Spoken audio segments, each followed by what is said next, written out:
Un effort des soignants d'abord, pour augmenter nos capacités en réanimation. Pour augmenter encore le nombre de personnes pouvant être accueillies en réanimation sans trop déprogrammer.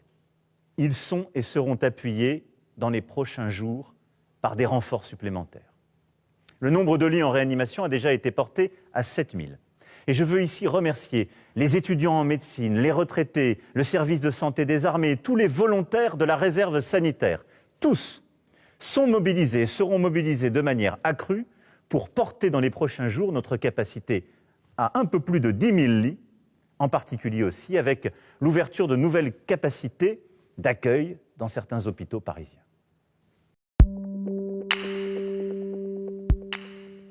Deuxième effort, qui nous concerne tous, celui-ci. Les règles qui sont en vigueur dans les 19 départements en vigilance renforcée, ces règles seront étendues à tout le territoire métropolitain dès ce samedi soir et pour 4 semaines.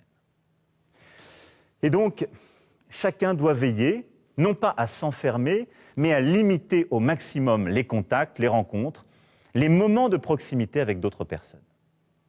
Très concrètement, ça veut dire que le couvre-feu à 19 h sera maintenu partout. Le télétravail, qui est sans doute la mesure la plus efficace, le télétravail sera systématisé.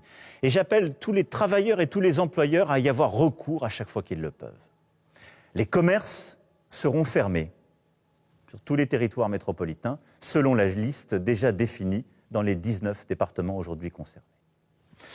Nos citoyens qui souhaitent changer de région pour aller s'isoler pourront le faire durant ce week-end de Pâques. Les Françaises et les Français de l'étranger qui veulent rentrer en France pourront aussi le faire à tout moment. Et nous ferons tout pour faciliter les trajets et le quotidien de nos concitoyens travailleurs transfrontaliers. Alors certains militaient, je le sais, pour le retour généralisé de l'attestation, comme en mars 2020. Nous n'avons pas retenu cette option. Parce que l'irresponsabilité de quelques-uns ne doit pas ruiner les efforts de tous.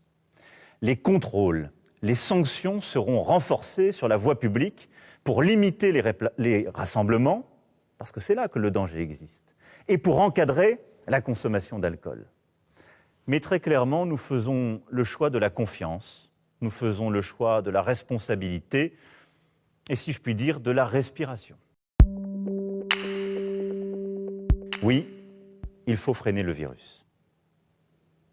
Aussi, nous allons fermer durant 3 semaines les crèches, les écoles, les collèges et les lycées.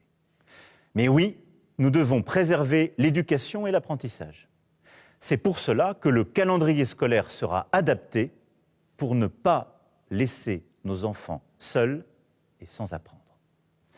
De manière très concrète, cela signifie que la semaine prochaine, les cours pour les écoles, collèges et lycées se feront à la maison, sauf comme au printemps 2020 pour les enfants des soignants et de quelques autres professions qui seront accueillis, de même que les enfants en situation de handicap qui doivent continuer à pouvoir être accueillis dans le secteur médico-social.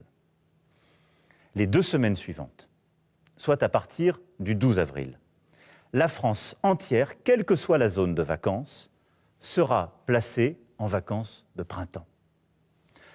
La rentrée aura donc lieu pour tous le 26 avril, physiquement pour les maternelles et les primaires, à distance pour les collèges et les lycées.